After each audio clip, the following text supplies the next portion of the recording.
Amado hermano, buen día. Qué alegría que nos podamos nuevamente comunicar por este medio. Y quiero decirle de todo corazón que nos hace mucha falta la congregación, podernos saludar, estrechar las manos, verlos, pero de alguna manera tenemos que aprovechar el tiempo para poder compartir y estar juntos aún en la distancia. Este tiempo que he permanecido en mi casa acatando las disposiciones de las autoridades, que es lo que se debe hacer, no solo por cumplir con lo que las autoridades han determinado en este momento difícil, sino por puro sentido común también. Y aún por el conocimiento de la palabra del Señor, porque el libro de los Proverbios dice: el avisado ve el mal y se esconde, mas el necio pasa y lleva todo el daño. Es un proverbio. Vale la pena quedarse en casa. No importa que tengamos que permanecer una semana, 2 semanas, lo que sea necesario con tal de responder al llamado de quedarse en casa para prevenir cualquier enfermedad, ya que nos hemos dado cuenta que en el mundo entero la dificultad es grande. Bueno, en este tiempo, tengo bastante tiempo para pensar en todas estas cosas, y en este tiempo que he permanecido en la casa, también he tenido la oportunidad de, digámoslo de alguna manera, de medirle el pulso a la iglesia. Las redes sociales están abarrotadas de cristianos. Hoy está pidiendo el favor de Dios hasta los brujos. Todo el mundo está mirando hacia arriba en un momento de dificultad. No importa si es religioso, si no es religioso, parece que el mundo entero se hubiera acordado de Dios en estos momentos, aparentemente, ¿sí? Y algunos cristianos a través de las redes sociales, haciendo conjeturas temerarias y sacando conclusiones que para mí son completamente equivocadas, tratando de interpretar el momento de crisis que estamos pasando, el que está pasando el mundo entero en razón a esta pandemia del coronavirus. Tiempo y ocasión que tampoco desaprovechan los pseudo predicadores mediáticos que ya se conocen suficientemente. ¿Para qué? Para meter las manos en sus bolsillos a través de cuentas dispuestas, con el propósito de, digo yo, y siempre lo he dicho, una especie de indulgencias evangélicas, de pagar al pastor por sus oraciones, por su protección, y de poner uno que otro diezmo para protegerse de la ira del Dios Todopoderoso, lo cual me parece una completa ridiculez. He notado que no pocos cristianos, y que inclusive se dedican a hacerle preguntas al Señor, porque lo han compartido, acerca de lo que está sucediendo, que si la Biblia habla de todas estas cosas, que preguntarle al Señor que si esta desgracia ha venido porque hemos cometido algún pecado o algún pecado oculto. Parece que manejaron un lenguaje diferente al lenguaje de la Biblia, que no entienden la causa de su ira. Piden revelaciones a Dios, por amor de Dios, por favor, revelaciones a Dios. ¿Qué más revelación que su bendita palabra? En razón a esto, tengo que decir que siento pena y hasta vergüenza, porque algunos parecen estar invocando un espíritu. Algunos piden señales, otros la manifestación, que Dios hable, que el Señor les hable. Inclusive se atreven a decir que están orando y metidos en ayuno, esperando una revelación especial de Dios que les aclare la situación del momento. Eso es propio de un cristiano mediocre, de un cristiano infantil. Yo creo que la razón de todas estas cosas, del comportamiento que a veces causa vergüenza, el comportamiento es que en el lugar donde se congregan no son instruidos verdaderamente en la palabra, o que la persona que nos instruye no es juiciosa en el entendimiento y en el estudio de las Escrituras y no es responsable para enseñarle al pueblo que se congrega. Y la otra es que muchos son cristianos perezosos que únicamente van el domingo a la iglesia, pero nunca abren la Biblia, nunca la leen con seriedad, nunca desean cambiar el concepto que tienen de Dios y mejorar, crecer, desarrollarse como es propio y como dice la palabra de lo que somos los hijos de Dios. Pero si necesitamos conocer de todas estas cosas, ¿qué está pensando Dios de todo esto? ¿Cuál es la voluntad de Dios? Si Él permite esta pandemia, ¿con qué propósito? ¿Por qué sucede? No tenemos que esperar una revelación especial de Dios, mi estimado hermano. Lo que Dios tenía que revelarnos ya nos lo reveló a través de su gloriosa palabra. Así que un cristiano maduro tiene que entender los tiempos, saber qué tiempos estamos viviendo, conocer los testimonios de Dios, saber entender la palabra del Señor. Comencemos citando Romanos 12:2.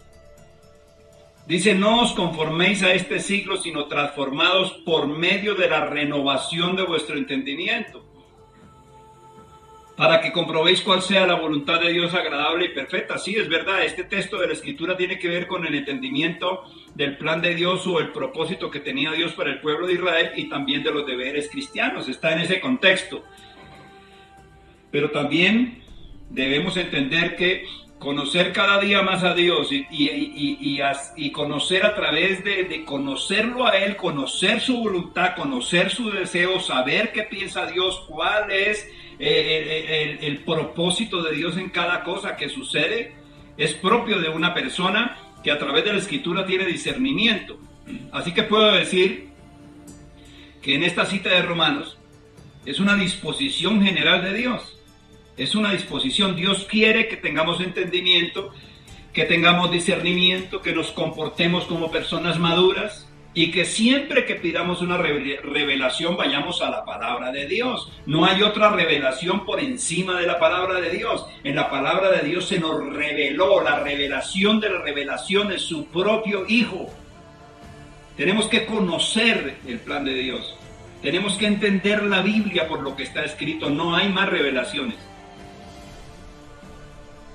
Entonces, yo creo que es parte del desconocimiento, de que se ha perdido el tiempo congregándose en un lugar donde no se les enseña, o si se les enseña, entonces son cristianos, como dice la palabra, árboles otoñales que no dan fruto, que llevan años y años en una congregación, pero nunca hablan la Biblia ni la leen con responsabilidad. Ahora, yo quisiera concluir sobre este tema. Si el Todopoderoso Señor de la Escritura estuviera buscando alguna razón para castigarnos en este tiempo que estamos viviendo, yo creo que tendría miles para borrarnos, para que su justicia hubiera caído sobre nuestras vidas desde hace rato. Somos una generación que de lejos no somos mejores que la generación de antes del diluvio, en la violencia, en el desamor. Vea algunas estadísticas de solo el año 2019. 1.400.000 personas fueron asesinadas violentamente por otro ser humano. 56 millones de bebés fueron abortados en cualquier periodo de gestación, inclusive hasta 7 meses de gestación. Algo macabro que hace el ser humano. 8.200.000 personas mueren de una enfermedad como la del cáncer. 2.400.000 personas mueren de SIDA. Oiga bien este flagelo, 300 millones de niños son abusados física, sexual y emocionalmente en este mundo alejado de Dios. 29 millones y medio andan consumidos en las drogas. En total, cerca de 100 millones de personas mueren al año por diferentes causas, sin contar las guerras alrededor del mundo, la Primera Guerra Mundial, la Segunda Guerra Mundial, la Guerra de Corea, la Guerra de Vietnam, las 300.000 muertes inocentes en Hiroshima y Nagasaki, las guerras étnicas de África y el Medio Oriente, las guerras en el Centroamérica, las guerras de guerrillas en Sudamérica, las guerras en los países árabes que junto con Israel, incluida nuestra amada Colombia, que ha puesto más de 70.000 muertos y todavía nos preguntamos con cara de devocional: Señor, oh Señor, ¿qué hemos hecho? ¿Y qué decir del egoísmo y del desamor que pulula hoy en la sociedad? Alguien dijo acerca de esto que con el dinero que se gastan las mujeres americanas en maquillaje sería suficiente para sostener a todo África con 3 comidas al día. La corrupción de los estados que convierten los pobres en miserables, de los cuales también, para su conocimiento, también habla la Escritura, que dice: aullad ricos, llorad y aullad por las miserias que os vendrán. Vuestras riquezas están podridas y vuestras ropas están comidas de polilla. Vuestro oro y plata están enmohecidos y su moho testificará contra vosotros y devorará del todo vuestras carnes como fuego. Habéis acumulado tesoros para los días postreros. He aquí clama el jornal de los obreros que han cosechado vuestras tierras, el cual por engaño no les ha sido pagado por vosotros. Y los clamores de los que habían cegado han entrado en los oídos del Señor. Han entrado en los oídos del Señor. Nada de lo que sucede en este mundo, y esta parte es mía, se pasa por encima de la presencia de Dios. Nada hay oculto que no sea revelado. Continúo. Habéis vivido en deleite sobre la tierra y sido disolutos. Habéis engordado vuestros corazones como el día de la matanza. Habéis condenado y dado a muerte al justo, y él no os hace resistencia. La corrupción. El 5% de las personas de este mundo es el dueño del 97% de la riqueza. El labrador que labra la tierra no se le paga lo que merece. Se le roba la salud, se le roba la pensión. Trabajan durante 40 años y mueren sin recibir un peso.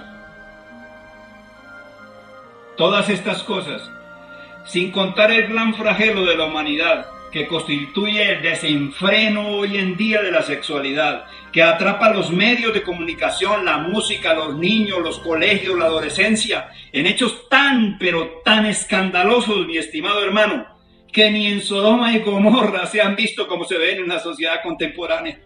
¿Qué estamos haciendo, Señor?, dice el cristiano desapercibido. Oh, Señor, ¿qué estamos haciendo? ¿Por qué nos castigas?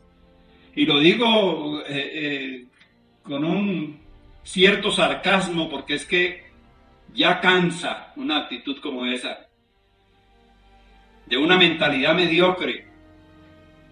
La Biblia nos da entendimiento, nos da claridad, nos da sapiencia, nos da discernimiento, saber cómo comportarnos, qué hacer, qué pensar de lo que estamos viviendo, mi estimado hermano. ¿Qué tiempo estamos viviendo? ¿Cuántas cosas han sucedido? Mi estimado hermano, menos conjeturas, menos nimiedades, más conocimiento del Señor, más conocimiento de la Biblia, más revelación de la Escritura, más sentido común, más respeto al Señor, más madurez. Yo creo que todas estas razones son más que suficientes para que la ira de Dios y la justicia de Dios hubiese caído sobre la humanidad. ¿Y sabe una cosa? Yo creo con todo mi corazón entender por qué no ha sucedido así. ¿No será por su amor? ¿No será por sus atributos que no cambian? ¿No será porque el Dios de la Biblia tiene un amor por usted y por mí insondable? ¿No será porque antes de que su justicia caiga sobre nosotros, su infinita misericordia es agregada a esa justicia? ¿No lo dice la Escritura? Y por sobre todas las cosas, que creo que es la razón por la cual no ha terminado con este mundo. Porque razones suficientes tiene para habernos desaparecido, más que en cualquier otra época de la humanidad. ¿Sabe por cuál razón creo que no ha sucedido, mi estimado hermano? Por su preciosísimo Hijo. Por su precioso Hijo no nos ha caído la justicia de Dios sobre nuestras cabezas. Por el que murió en la cruz, por el que fue su complacencia, como él mismo dijo, porque en él me recreo. Por Cristo, mi estimado hermano, solo por Cristo, mi estimado hermano, tendremos gracia para el oportuno socorro. A leer la Biblia, mi estimado hermano, a leer la Biblia. Que el Señor los bendiga.